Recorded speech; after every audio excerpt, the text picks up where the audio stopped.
ওম নমো ভগবতে বাসুদেবায়।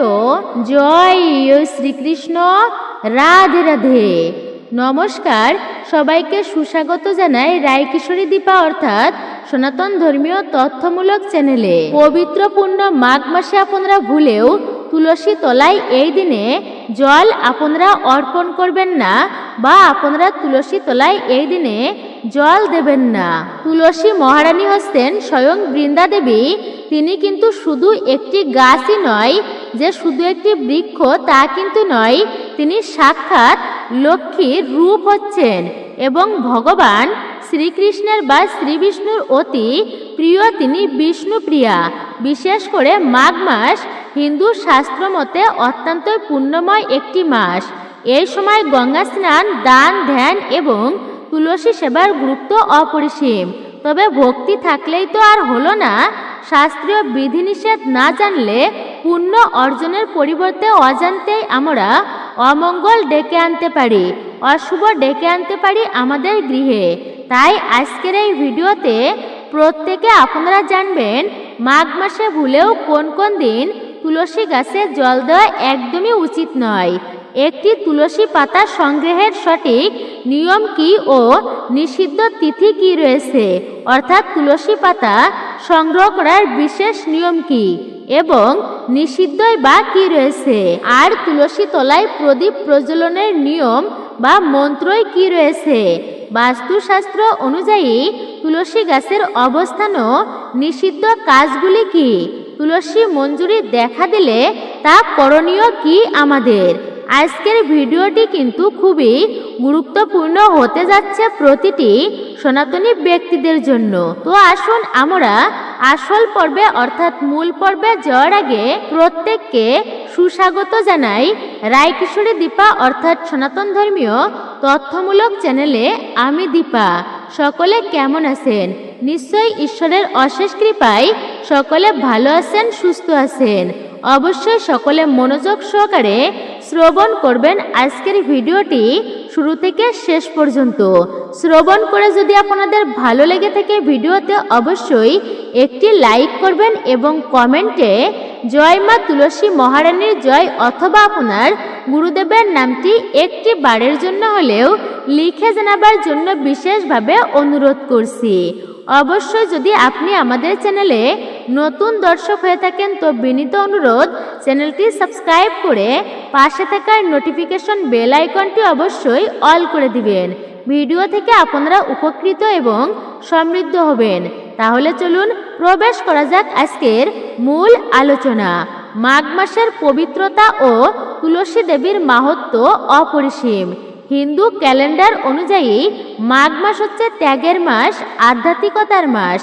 এই মাসে ব্রহ্ম মুহূর্তে শয্যা ত্যাগ করে স্নান করে পূজা অর্চনা করার বিশেষ বিধান রয়েছে। পদ্মপুরাণে উল্লেখিত আছে যে মাঘ মাসে যে ব্যক্তি প্রতিদিন নিয়ম মেনে তুলসী পূজা অর্চনা বা তুলসীতে জল অর্পণ করে এবং সন্ধ্যায় প্রদীপ দেখায় তার পূর্বপুরুষেরা মুক্তি লাভ করেন। তুলসী গাছকে বৃক্ষ রাজও বলা হয়, তাই এটি 24 ঘন্টা অক্সিজেন প্রদান করে এবং পরিবেশকে পবিত্র রাখে ও শুদ্ধ রাখে, অশুভ শক্তিকে দূরে রাখে এবং এর আধ্যাত্মিক গুণ রয়েছে অপরিসীম। আধ্যাত্মিক কম্পন বাড়ির নেতিবাচক শক্তি দূর করে। বাস্তুশাস্ত্র ও তুলসী গাছের অবস্থান। বাস্তুদোষ কাটাতে তুলসী গাছের ভূমিকা অনস্বীকার্য। মাঘ মাসে যদি বাড়িতে নতুন চারা রোপণ করতে চান তবে কিন্তু কিছু বিশেষ নিয়ম রয়েছে বাস্তুতে। এর একটি সঠিক দিকও রয়েছে তুলসী গাছ রোপণের। বাড়ির উত্তর পূর্ব বা পূর্ব দিকে তুলসী গাছ রাখা সব থেকে ভালো উত্তম বলা হয়েছে। দক্ষিণ দিকে কখনোই আপনারা তুলসী গাছ রাখবেন না বা লাগাবেন না, কারণ এটি হচ্ছে যম ও পিতৃ তর্পণের দিক বলেই বিবেচিত। পরিষ্কার এবং পরিচ্ছন্নতা। তুলসী গাছের তলায় কখনো জঞ্জাল, ঝাড়ু, পুরানো জোতা, নোংরা জিনিসপত্র আপনারা রাখবেন না। এই স্থানটি গঙ্গাজল দিয়ে পবিত্র রাখাই উচিত। তুলসী গাছের পাশে কখনোই ক্যাকটাস বা কাঁটা জাতীয় যুক্ত কোনো গাছ আপনারা লাগাবেন না।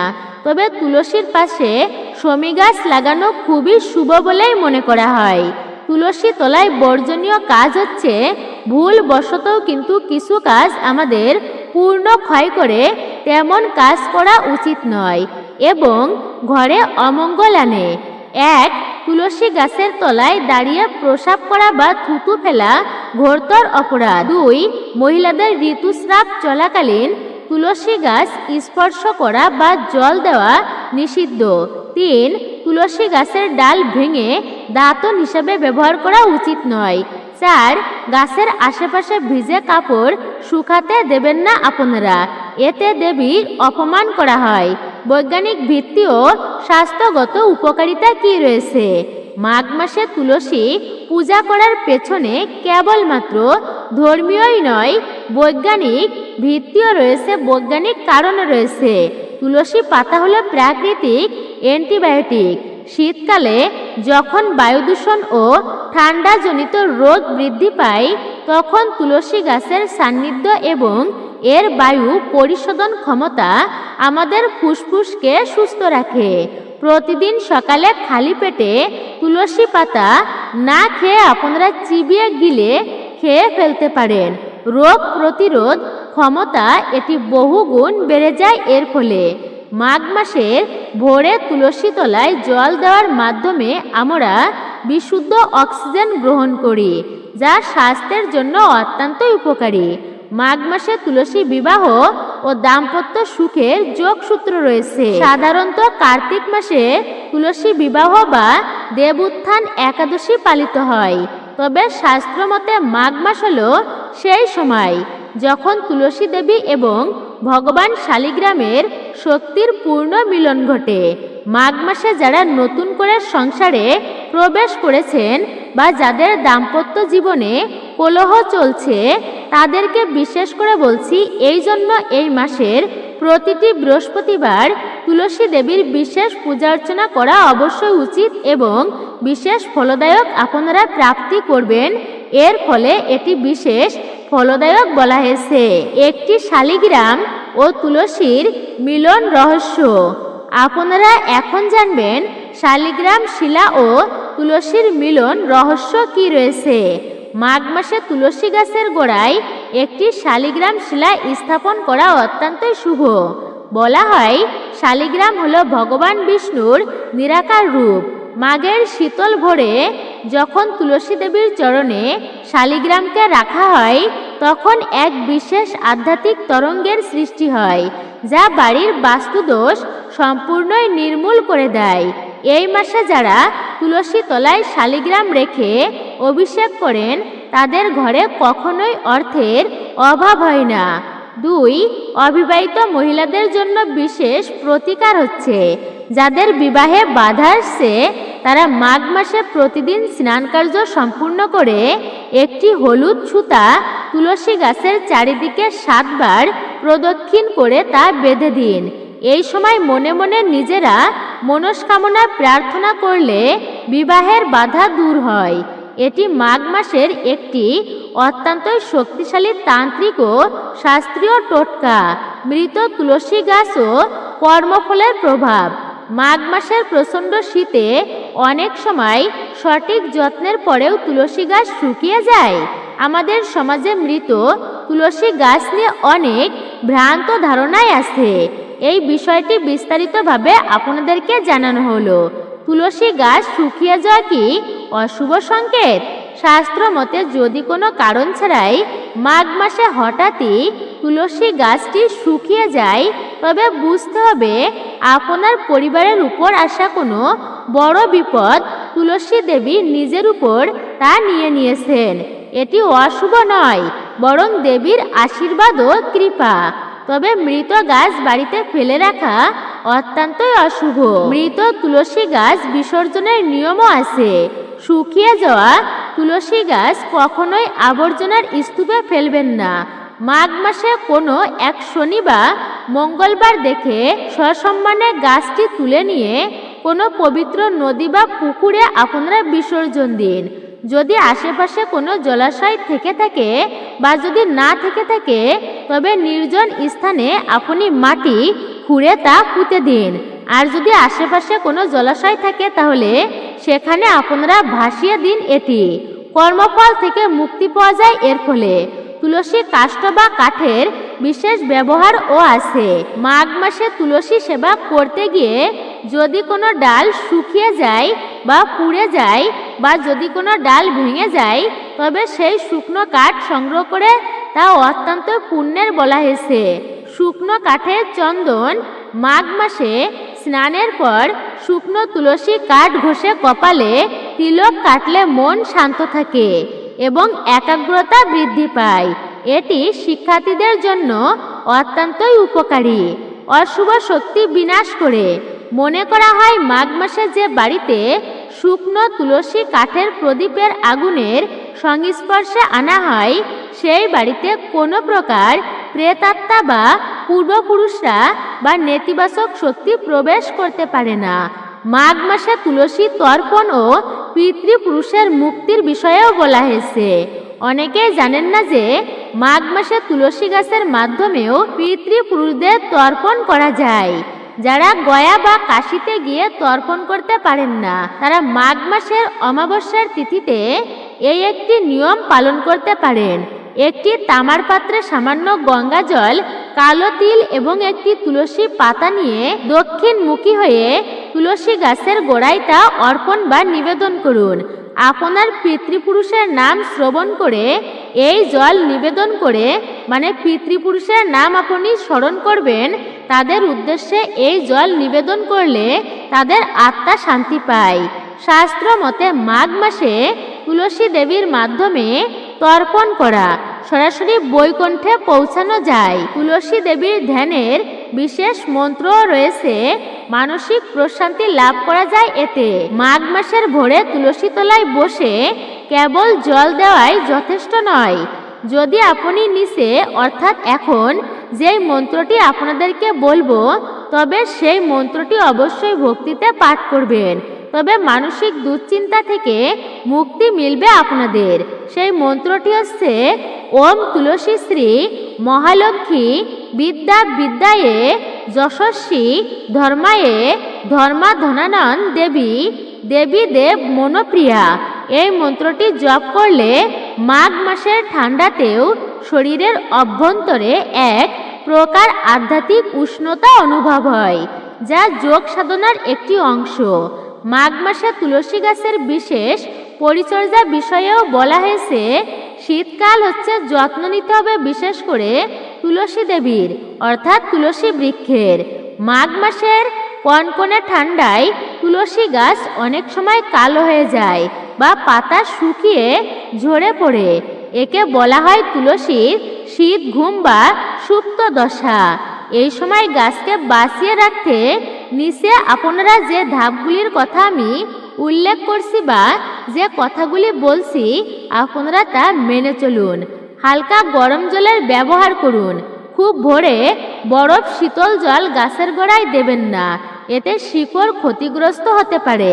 সামান্য রোদে রাখা বা ঈষৎ উষ্ণ জল নিবেদন করা গাছের জন্য আরামদায়ক।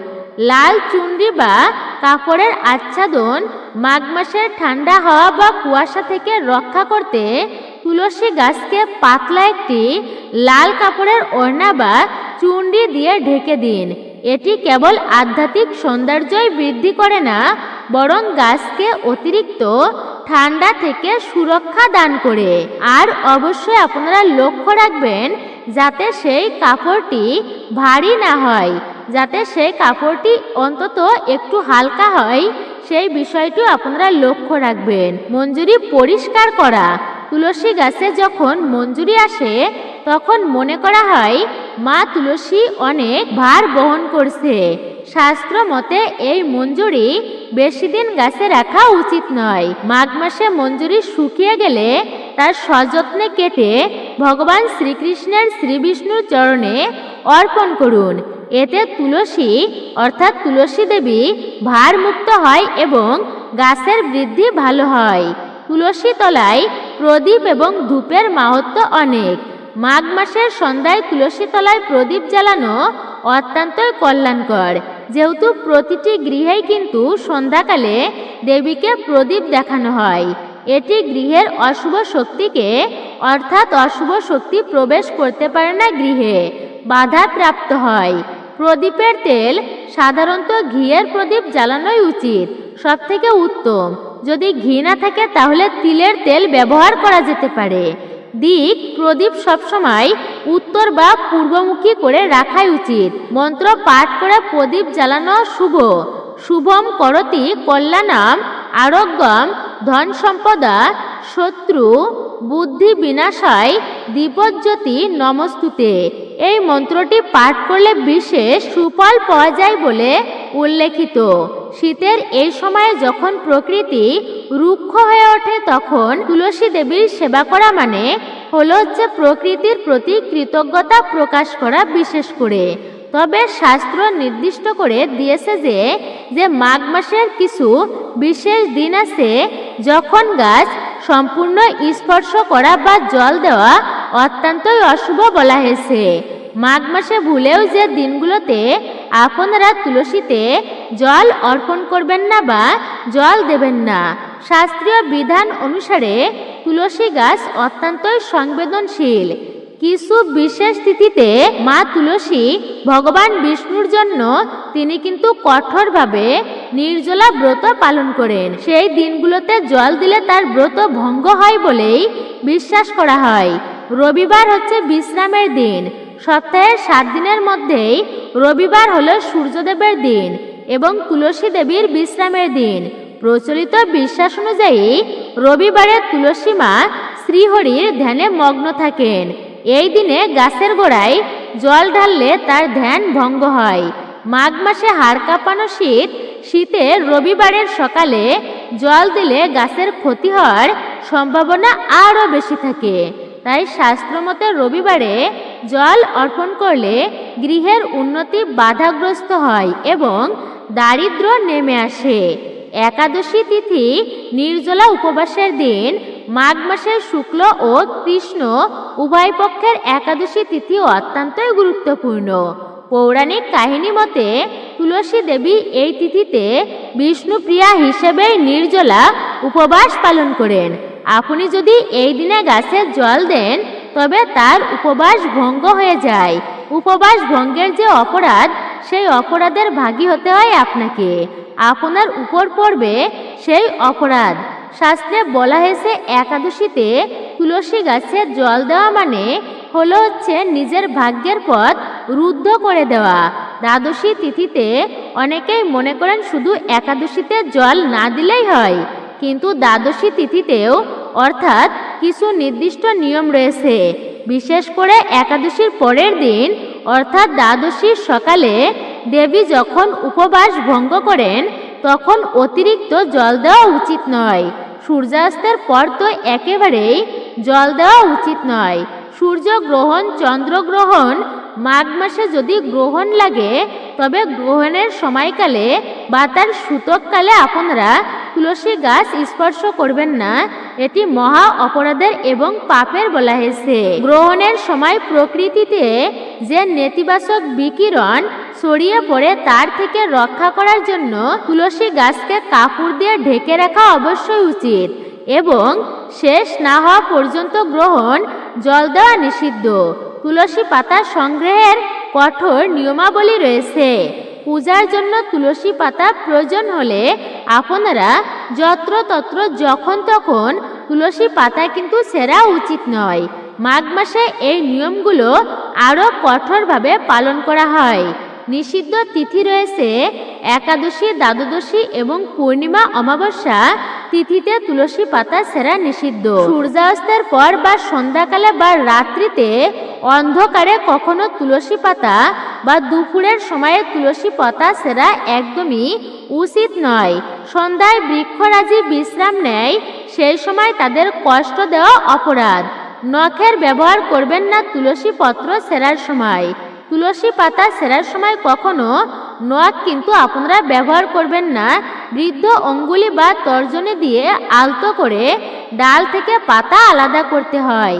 স্নান ও পবিত্রতা সম্পর্কে বলা হয়েছে স্নান না করে বা অপবিত্র অবস্থায় তুলসী পাতা স্পর্শ করা একদমই উচিত নয়। এতে পাতা তার দেবত্ব হারায় এবং সেই পাতা দিয়ে পুজো করলে তা গৃহীত হয় না। মাঘ মাসে তুলসী সেবা কেবল একটি প্রথাই নয়, এটি আমাদের সংস্কৃতির এক অবিচ্ছেদ্য অংশ। রবিবার বা একাদশীর মতো নিষিদ্ধ দিনগুলো মেনে চলা এবং সঠিক নিয়মের যত্ন নিলে আপনার গৃহের শ্রীসমূহ উপচে পড়বে এবং মা লক্ষ্মী সর্বদাই আপনার গৃহে বিরাজ করবে। আপনার গৃহে সুখ শান্তি উপচে পড়বে, সমৃদ্ধিতে পরিপূর্ণ থাকবেন। মনে রাখবেন, মা তুলসী সন্তুষ্ট থাকলে ভগবান শ্রীবিষ্ণু এবং মা লক্ষ্মী স্বয়ং সেই গৃহে অবস্থান করে। তাই ভক্তি ও নিষ্ঠার সাথে এই মাঘ মাসে তুলসী দেবীর সেবা পূজা অর্চনা করুন। আর তুলসী শুধু যে ধর্মীয় মান্যতা রয়েছে তা কিন্তু নয়, এটি ভেষজ হিসাবেও অনেক উপকারী এবং কার্যকরী বলা হয়েছে। তো মূলত এটি ছিল আমাদের আজকের ভিডিওটি আপনার কাছে কেমন লেগেছে মূল্যবান মতামত জানাতে একদমই ভুলবেন না। চ্যানেলে নতুন হলে অবশ্যই চ্যানেলটি সাবস্ক্রাইব করবেন, পাশে থাকার নোটিফিকেশন বেল আইকনটি অবশ্যই অল করে দিবেন। সকলে ভালো থাকুন, সুস্থ থাকুন, পরম করুণাময় ঈশ্বরের অশেষ কৃপায়। হরে কৃষ্ণ কৃষ্ণ কৃষ্ণ হরে হরে, হরে রাম রাম রাম হরে হরে।